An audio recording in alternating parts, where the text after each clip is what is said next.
오늘 말씀의 제목은 내 마음은 누가 다스리는가 입니다. 내 마음은 누가 다스리는가. 오늘 말씀은 예수님께서 악한 영, 귀신을 쫓아내심으로 말 못하는 사람을 고치시는 사건에서부터 시작됩니다. 그런데 많은 사람들이 그 장면을 너무나 놀랍게 여기는데, 그 가운데 일부가 이 일을 예수님께서 귀신의 왕 바알세불을 힘입어 그 절개인 귀신을 쫓아낸다고 폄하합니다. 깎아내린다는 것이죠. 또 예수님을 향해 당신이 하늘로부터 온 표적이 무엇이냐라고 또 다른 표적을 구합니다.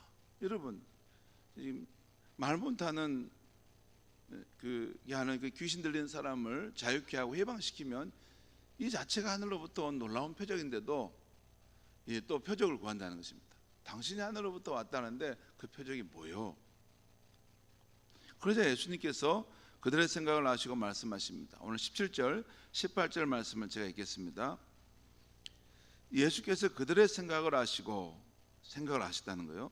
이르시되 스스로 분쟁하는 나라마다 황폐하여지며 스스로 분쟁하는 집은 무너지느니라. 여러분, 나라가 있고 이 집이 있는데, 여러분, 그 한 나라가 있고 한 집이 그 안에 있는 사람들이 서로 막 이렇게 갈라져서 싸우면 그 나라가 제대로 서겠습니까? 그 가정이 온전해질 수 있겠습니까? 무너질 수밖에 없다는 거죠. 이 말씀의 뜻은 너희가 내게 대해서 말하기를 귀신의 왕을 힘입어서 그의 절개인 귀신을 쫓아낸다고 말하는데, 아니 귀신끼리 서로 싸우고 다투고 그러면 과연 그 나라가 제대로 서겠느냐가 말입니다. 설 수 없는 거죠. 우리 가정도 서로 가정의 구성원들이 서로 막 이렇게 다투고 싸우면 그 가정이 나중에 무너져 버리지 않습니까? 18절 너희 말이 내가 바알세불을 힘입어 귀신을 쫓아낸 자 아니, 만일 사탄이 스스로 분쟁하면, 그러니까 악한 영들이 서로 분쟁하고 싸운다면 그 나라가 어떻게 서겠느냐라는 것이에요. 여기서 바알세불이라고 할 때 이 바알세불은, 여러분, 바알은 원래 가나안 땅의 신입니다. 가나안 땅의 신의 이름이 바알이에요. 그런데 세불은 왕이라는 것이에요. 왕. 그러니까 왕 바알이라는 거예요. 그 당시 유대인들에게 이런 표현이 있었던 것 같아요.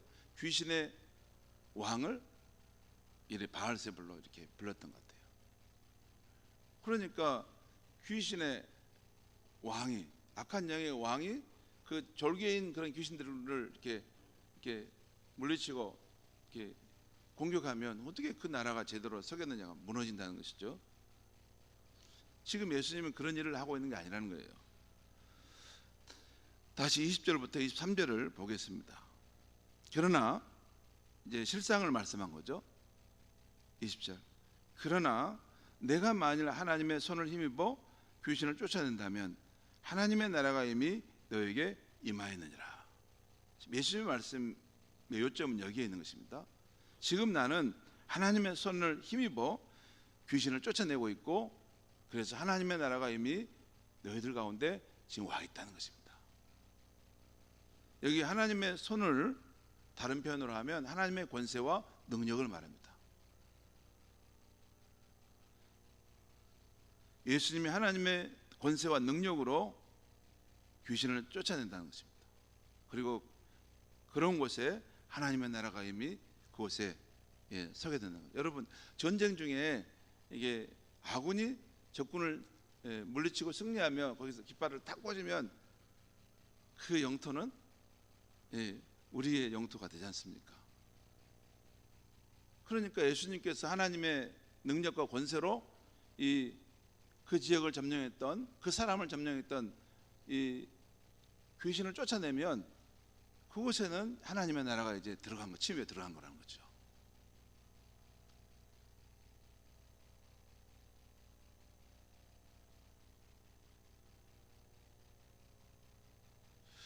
그 다음에 21절 22절 말씀을 제가 읽겠습니다.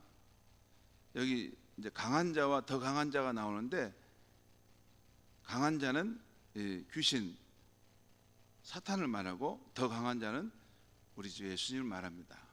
그렇게 되는데 한번 보겠습니다. 강한 자가 무장을 하고 자기 집을 지킬 때에는 그 소유가 안전하되. 이 강한 자는 누굴까?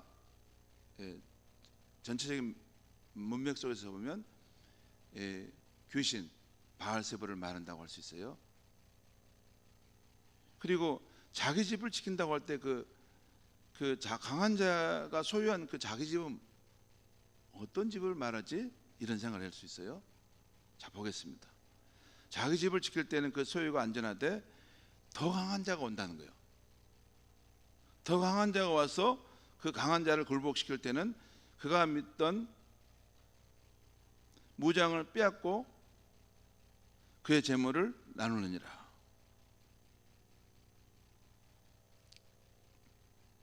여기서 더 강한 자는 문맥상 예수님을 말합니다. 여러분 잠깐 보시죠. 이 문맥에서 담긴 뜻은 세 존재가 있다는 거예요. 사람, 더 강한 자, 더 강한 자. 그런데 사람이 가장 약하고 강한 자는 사탄과 악한 영역을 말합니다. 더 강한 자는 예수 그리스도를 말하는 거죠. 그러니까 지금 여기 귀신 들린 사람에 대해서 귀신을 쫓아내고 그를 이렇게 자유케 하고 정상적인 삶을 회복하는 이야기가 지금 계속 바탕을 이루고 있지 않습니까? 그러니까 약한 사람을 그 마귀가 사탄이 와서 그걸 지배하고 그것을 통제하는데, 더 강한 자인 예수님이 오셔서 그 결박을 풀고 그 마귀의 세력을 굴복시킨다는 것입니다. 그 말씀이에요.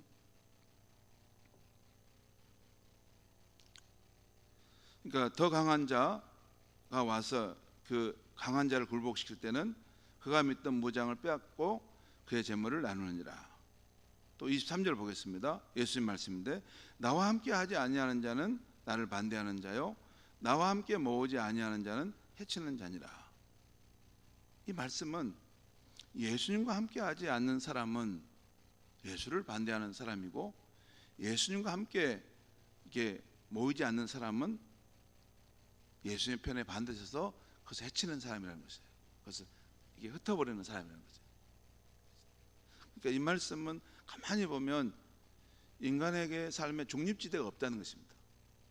예수님과 함께 하든지 예수님과 함께 하지 않는지, 예수님과 함께 모이는 삶을 살든지, 아니면 예수님을 반대해서 그걸 흩어버리는 삶을 살든지, 중립지대는 없다는 것입니다. 여러분 잠깐 저를 보시죠. 이 세상에는 두 부류의 사람이 있어요. 예수님과 함께하는 삶, 예수님과 함께 모이는 삶을 추구하는 사람이 있고, 예수님과 함께하지 않고 예수님과 함께하는 삶을 흩으려고 하는 그런 삶의 방식이 있어요. 우리 크리스천 가운데도 그럴 수도 있습니다. 예수를 믿지만 예수님과 함께하는 것보다는 이름만 무늬만 가지고 있을 뿐이지 예수님과 함께하지 않는 삶을 더 선호하는 수가 있어요.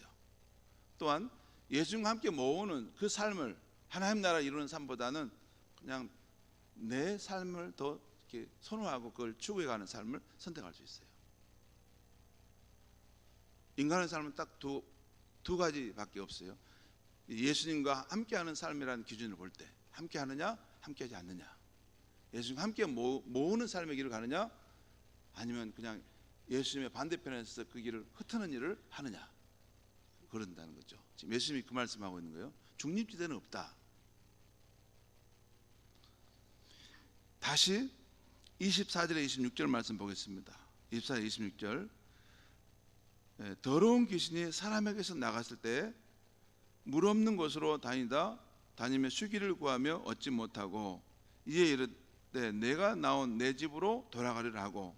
여기 잘 보면 여러분 뒤에 나오는 집이 뭘 의미하는가 하는 걸 알 수 있는데, 더러운 귀신이 사람을 집으로 삼아 살다가 거기서 나왔다는 거예요. 그리고 이제 나왔으니까 자기가 거할 수 있는 거처를 찾는데 두루 다녀봐도 마땅히 거할 만한 것이 없다는 거예요. 그러니까 원래 자기가 거했던 그 사람, 그 집으로 돌아간다는 거예요. 지금 그 말이에요.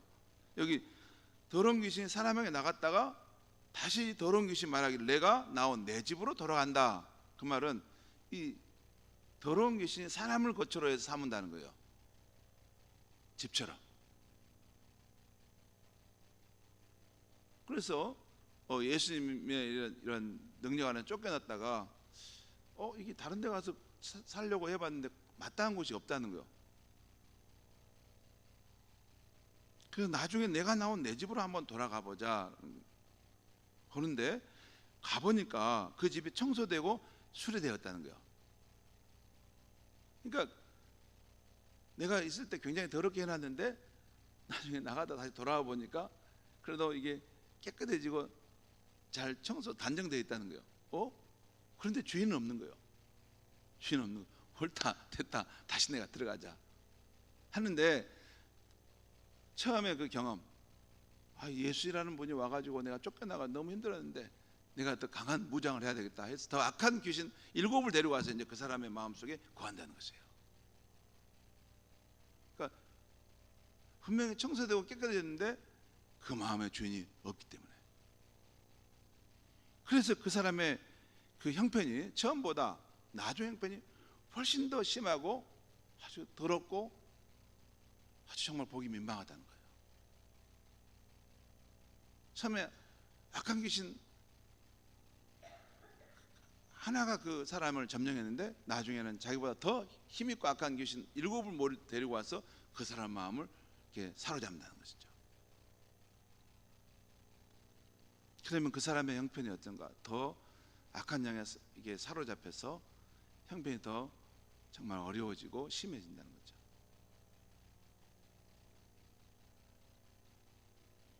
여러분, 오늘 아침 누가복음 말씀에서는 몇 가지 중요한 진리를 우리에게 알려주고 있는데요, 한 3가지 정도만 분명히 말씀드립니다. 먼저 악한 영, 귀신이 사람에게 들어가 지배할 때 사람의 몸과 정신 활동이 정상적으로 하지 못하게 하는 것을 봅니다.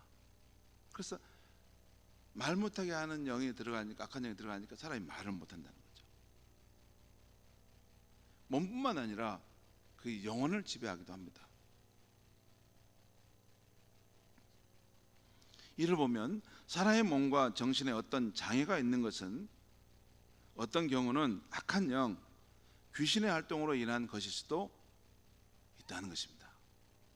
누가복음 13장 11절 이하에도 18년 동안이나 사탄에게 매여서 허리가 구분처로 살아갔던 한 여인이 나오는데 예수님께서 안식일에 그 사탄을 쫓아내시고 그 사람을, 그 허리가 굽은 여인을 고치시는 이야기가 나와요. 물론 인간의 모든 장애가 다 그렇다는 건 아닙니다. 그런데 어떤 경우는 사람이 몸과 정신의 상태가 비정상적인 거고 무엇인가 이게 사로잡혀 있을 수도 있습니다. 그런 경우도 있다는 거예요. 자, 두 번째, 이제 첫 번째는 그러니까 악한 영, 귀신이 사람에게 들어가 지배할 수 있다는 거예요. 그걸 지금 말씀하고 있는 거예요. 두 번째, 예수님은 우리 인간에 비해 강한 자인 사탄, 악한 영, 그 영의 무장을 해제시키고 굴복시킬 수 있는 더 강한 자라는 거예요. 여러분, 우리 인간이 아무리 이렇게 뭐냐면 똑똑하고 또 지혜롭고 강하다 해도 이 사탄, 악한 영들보다는 그렇게 못합니다. 악한 영은 우리의 속도, 내면도 다 알아요. 그래서 우리를 지배할 수 있는 거죠. 우리를 밥으로 삼기 딱 좋아요.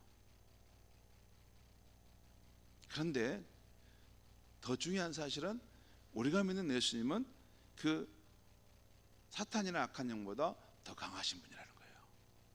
우리가 그분에 속해 있으면 강하다고 하는 그 악한 영도 우리를 손댈 수가 없다는 거예요. 오늘 예수님은 하나님의 손을 힘입어 귀신을 쫓아내신 것을 말씀합니다. 예수님 앞에서는 귀신도 두려워 떨며 쫓겨갈 수밖에 없죠. 그리고 그때 하나님 나라가 그 사람에게 임한 것을 말씀하고 있습니다. 이것을 보면 우리 예수님은 보이는 육체뿐 아니라 보이지 않는 마음과 정신의 영역에서도 우리를 고쳐줄 수 있고 우리를 지켜줄 수 있는 분임을 알 수 있어요. 비정상적인 마음의 상태, 여러분 잠깐 보시죠. 사람이 다 마음이 온전하지 않습니다. 또 잠정적으로 비정상적인 마음이 됩니다. 뭐에 광기처럼 사로잡혀 가지고 그렇게 살면 됩니다. 인간이 그런 면이 있어요. 인간이 여러분 인간이 완전합니까? 인간이 철통같이 강합니까? 그렇지 않습니다. 인간이 감정이 얼마나 요동치는데요. 얼마나 인간의 감정이 왔다 갔다 기복적으로 요동치는데, 조금만 누가 칭찬하면 막 좋아가지고 어쩔 줄 모르고, 조금만 누가 내게 교훈하면 기분 나빠가지고 핑 돌아가지고 그 사람 두 번 다시 쳐다보지 않잖아요. 그렇지 않습니까? 여러분은 아주 초연하십니까? 인간이 그렇지 않습니다. 인간이 감정에 의해서 너무나 쉽게 막 요동칩니다. 그리고 눈에 보이는 거 이렇게 보면 이렇게 눈에 이것이 이게 허상이면서도 근데 거기서 막 쏠려가가지고 그것이 진짜인 것처럼. 여러분 여기 보면 제가 지난번에 말씀드렸지만 요즘에 TV나 매스컴을 통해서 이게 젊어질 수 있습니다. 젊고 건강하게 사십시오. 예? 이게 행복한 인생, 저 푸른 초원에 막 이렇게 광고하지 않습니까?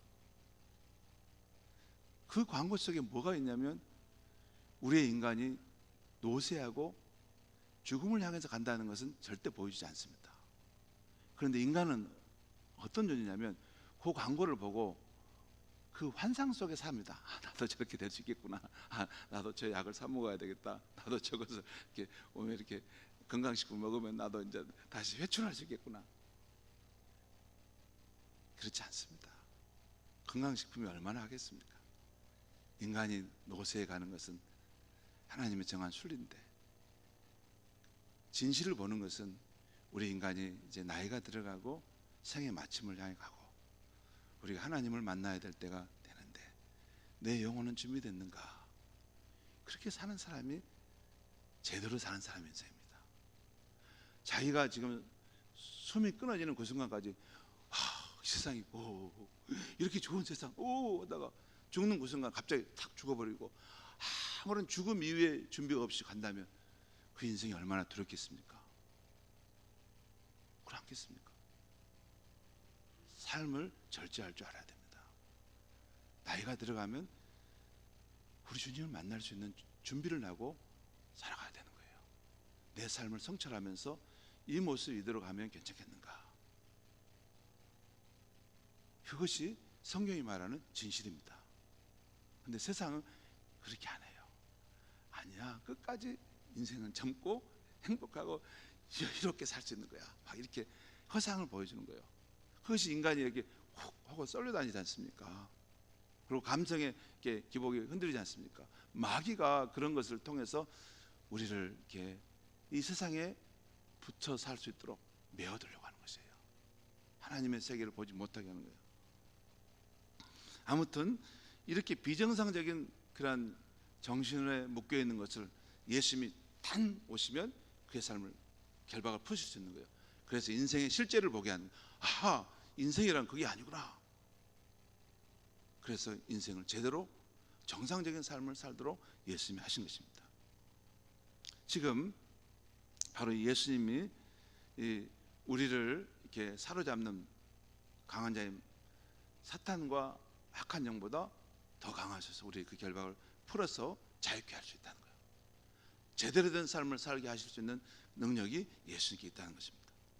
그리고 세 번째는 인간이 예수님을 그 마음의 주인으로 모시지 않으면 위험에 빠질 수밖에 없다는 것입니다.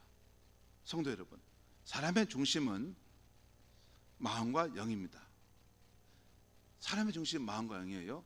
여러분 아무리 육체가 한다 해도 아니에요. 우리 마음에 무슨 생각을 하냐, 마음에 어떤 가치관과 세계관을 갖느냐, 마음에 어떤 사상에 사로잡히냐에 의해서 인간이 그렇게 살아가요. 여러분 그렇습니다.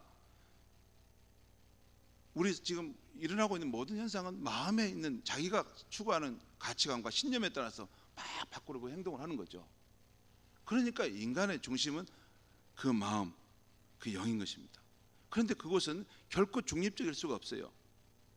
다음에 세 존재 중에 한 존재가 지배합니다. 첫째는 자아라는 존재입니다. 자기 자신. 내가 나를 지배해. 내가 왕. 두 번째는 이제 첫 번째 이런 사람은 하나님이 없는 인생의 경우입니다. 그 사람 자기가 이제 세상의 주인이에요. 근데 두 번째는 세속주의와 인본주의 문화를 타고 들어온 악한 영, 마귀가 지배하는 사람이 있어요.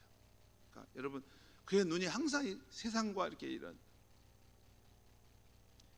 이 세상 속에 있는 것들을 이렇게 다 이렇게 꿈꾸고 그것을 이렇게 사모하고 막 바라고, 그러면 거기에 막 휩쓸려 살다 보면 그 안에 있는 악한 영들이 우리 삶에 들어와서 우리를 지배합니다. 우리 마음을 지배해요. 그리고 세 번째는 예수를 믿고 영접한 사람의 경우인데, 그는 하나님의 영, 예수 그리스도의 영인 성령이 그의 삶을 지배하는 사람입니다. 그런데 여러분, 이 세 부류에 있어요. 자기가 자기를 지배하든지, 악한 영이 그를 지배하든지. 근데 악한 영이 나를 지배한다는 것도 모르고 막 이렇게 그렇게 그 사주를 받아서 우리 살 때가 많습니다. 그 다음에 세 번째는 예수를 믿는 사람은 성령이 그의 마음속에 와서 그를 다스리죠. 그런데 교회 다니는 사람의 경우를 보면 신앙생활을 단지 윤리적, 종교적 생활을 하는 것으로 아는 분이 있어요. 신앙생활은, 기독교 신앙생활은 그게 아닙니다. 기독교 신앙생활은 우리 마음의 집에 거룩한 성령을 모시고 그분 안에서 변화되어가는 삶인 것입니다. 그 삶을 살다 보면 남들이 볼 때 더 윤리적이고 남들이 볼 때 더 훌륭한 삶의 모습이 나타나는 것이지, 그냥 신앙생활이 무슨 뭐 윤리적, 종교적으로 막 그런 삶을 막 흉내내는 것은 아닙니다. 우리 마음의 집에 성령을 모시고 그분이 오셔서 우리의 마음을 다스리는 그 삶의 길을 가는 것입니다. 신앙생활이에요. 그런데 우리가 그렇게 하는 것인데도 그걸 모르고 단지 윤리적, 종교적인 생활만 하는 것을 신앙생활이라고 생각하는 분들은 금방 그 영혼이 위험해질 수 있습니다. 왜냐하면 신앙생활을 해도 종교적인 신앙만 할 뿐이고 늘 세속주의 문화를 타고 들어온 악한 영에 노출되고 그 지배를 받게 될 수 있습니다. 그러면 그 영적 생명이 10년을 믿어도 성장은 안 됩니다. 왜냐하면 그 사람은 성령을 인정하지 않고 성령 안에서 변화되는 삶을 모르고 그냥 신앙생활은 자기가 알아서 그냥 윤리적이고 도덕적으로 좀 이렇게 착하게 살고 이렇게 산다고 생각하기 때문에 그 삶에는 변화가 없어요. 도루묵입니다. 원래 자기 방식대로 산 대로 예수를 믿고 나서 좀 예수 믿는 사람처럼 그렇게 선하게 살아보려고 할 뿐이지, 그 존재의 중심에 하나님의 영 성령께서 다스리시는 삶이 아니기 때문에 그의 삶에는 변화가 한계가 있는 것입니다. 성도 여러분, 기독교 신앙생활이란 내 마음의 집에 성령으로 오신 예수님을 모시고 그분이 주인으로 사는 삶을 살아가는 것입니다. 그러면 악한 영들이 함부로 침입하지 못합니다. 세속주의, 인본주의, 현재주의의 문화 속에 기승하는 악한 영들이 우리의 영혼을 오염시킬 수 없습니다. 왜? 그 마음의 중심에는 예수님이 살아계시기 때문이에요. 예수님의 영이 그 안에 실제하시기 때문에 이 세속주의적, 인본주의적 그런 영들이 우리들을 사로잡을 수 없어요. 그것이 굉장히 중요합니다. 우리 마음속에 성령으로 오신 예수님을 진짜 모시고 살아가는 삶, 그게 진정한 크리스천의 삶의 출발점이에요. 그리고 우리 편에서도 늘 그리스도의 말씀과 기도를 통해 성령의 활동이 내 안에서 활발하게 일어나도록 늘 그렇게 살아가는 삶을 사는 것이 필요합니다. 그런 삶이 정상적이고 건강한 그리스도인의 생활인 줄 믿습니다. 기도하겠습니다. 하나님 아버지, 오늘 이 아침에 하나님 말씀을 전했습니다. 하나님 아버지, 지금은 기독교가 많이 변질되고 또 복음의 부분이 희미해져 가지고 예수를 믿는 것도 윤리적, 종교적으로 어떤 그런 좀 더 이전보다는 선한 삶을 살아가고, 또 남들이 볼 때 우리의 겉모습을 보고 참 저분은 훌륭하구나 이렇게 생각하는 것을 예수를 믿는다고 생각합니다. 하지만 오늘 예수님과 말씀과 또한 성경이 분명 말씀하는 것은 우리가 예수를 믿는 삶은 예수님을 성령으로 우리 마음에 모시고 예수님이 우리 마음을 다스리는 그 인생의 길을 선택하는 것입니다. 그것은 한 번 선택하는 그 길은 변하지 않는 것이고, 진짜 우리 마음속에 예수를 모셨다면 우리 마음은 늘 예수님 안에서 변화되는 삶의 길로 가고 있는 줄 믿습니다. 주님, 우리가 연약하기 때문에 때로는 흔들리고 또 약할 수 있습니다. 그럴 때마다 그걸 이겨낼 수 있도록 우리가 그리스도의 말씀과 성령의 능력으로 늘 사로잡혀 살아갈 수 있게 하여 주시옵소서. 세속주의적인 영과 세상의 악한 영들이 우리의 마음을 침범할 때 우리의 마음을 거룩한 성전으로 지켜낼 수 있는, 그래서 그의 능력 가운데 살아가는 성도들이 되게 하여 주시옵소서. 예수님의 이름으로 기도합니다. 아멘.